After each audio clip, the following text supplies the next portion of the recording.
Everybody's talking about Jalen Brunson's 30 points and about the Knicks stealing game 1, but I think Knicks fans are missing the biggest story from last night to take away for the future games. Because for 3 quarters, Victor Wembanyama looked like himself, then the 4th quarter happened, and suddenly, the Spurs' biggest advantage became almost irrelevant. And the reason starts with Karl-Anthony Towns, but if you only saw the final score, you would think the Knicks controlled this entire game. That's not what happened. The Spurs led by 14 points in the second half. San Antonio had momentum, the crowd was into it, Wembanyama was making plays, the Knicks looked like they might finally lose a playoff game, then everything flipped. And I don't think it flipped because of offense, I think it flipped because New York started solving the puzzle. Here's what makes Victor Wembanyama terrifying.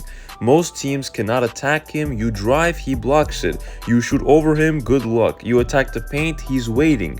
Most teams spend entire games trying to avoid him. The Knicks did something different. They made him move constantly, and that's where Karl-Anthony Towns becomes so important. Because Cat is not a traditional center, you can't just park Wemby in the paint and let him erase everything. Cat pulls you outside, Cat spaces the floor, and Cat forces decisions. And every time Wemby had to leave the paint, the Spurs defense got weaker. That's exactly what happened throughout the comeback. When looking at yesterday's stats for Wemby, everybody sees 26 points, 12 rebounds, looking dominant, but look deeper. Wembanyama shot 6 for 21 from the field. That is awful efficiency, 6 turnovers, multiple late mistakes, and in the biggest moments, the Knicks won them. This is where the national media is getting fooled because people see the box score and assume that Wemby dominated. Knicks fans who watch the game know better. New York made him work for everything. And honestly, the player I think deserves way more credit for last night is Josh Hart. Not Brunson, not even Cat, but Josh Hart. 3 points, most people will stop there. But look at the rest. 15 rebounds, 6 assists, and 4 steals. That is winning basketball. Those are championship plays, and that's the type of performance that never trends on social media but wins finals games. Every loose ball, every extra possession, every hustle play, Hart was everywhere, and when the Knicks started climbing back, he was a huge reason why. Here's why I think Spurs fans should actually be worried. The Knicks did not play their best game, they were rusty.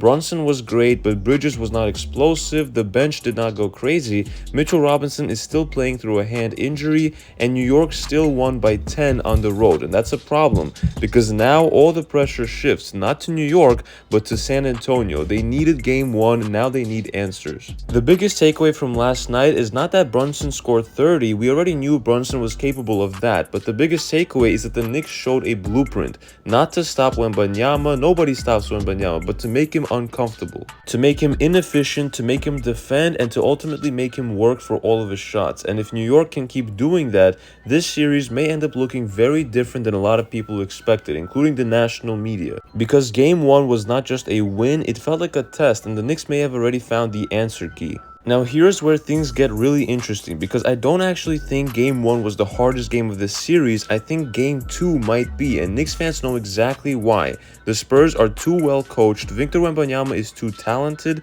and this team is too good to simply repeat all the same mistakes for another game. Game 1 is about feeling each other out. Game 2 is where the adjustments begin, and now San Antonio has film. Now they can look at exactly how the Knicks attacked Wemby. Now they can study where the defense broke down. Now they can start making changes, and that's why game 2 is so important. Because if the Knicks somehow win game 2, suddenly this series completely changes. Think about it. You'd be heading back to Madison Square Garden with a 2-0 lead. The pressure on the Spurs would become enormous. The pressure on Wemby would be enormous, and the pressure on their younger players would be huge as well. That's why I think game 2 is arguably the biggest game the Knicks have played all postseason. Not because it's an elimination game, but because it's an opportunity to take complete control of the series. And there's another storyline I think Knicks fans are overlooking, and that is Mikal Bridges. Because when people talk about game 1, they're talking about the Brunsons, the Cats, and the Josh Harts, but Mikal quietly did exactly what the Knicks need him to do, and honestly, I think there's another level coming for the future games. We've pretty much seen it all postseason. There are stretches where Bridges completely takes over games, not necessarily with scoring, but with defense, deflections, and transition opportunities, as well as momentum-changing plays. And if San Antonio starts loading up even more on Brunson in game 2, that could create opportunities for Bridges to become a much bigger factor.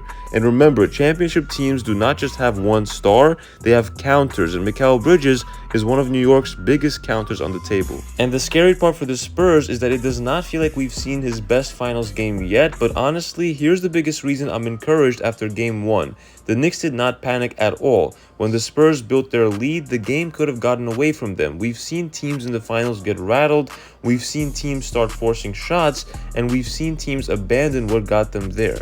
The Knicks did not do that. They stayed patient, they trusted the process, they trusted each other, and eventually the game swung back in their favor. That says a lot about this group, because talent wins games, but composure wins championships. And throughout this playoff run, that's become one of New York's biggest strengths. Every challenge that's been thrown at them, they have answered. Every adjustment, they've responded, and every doubter, they've proven wrong. And now they're 3 wins away from doing something that Knicks fans have been waiting decades to see. So yes, Jalen Brunson deserves credit, Karl-Anthony Towns deserves credit, and Josh Hart deserves credit. But the biggest takeaway from game 1 is that the Knicks show they can survive San Antonio's best punch. And if they can continue making Victor Wembanyama work this hard, this series might start tilting in New York's favor faster than anyone expected.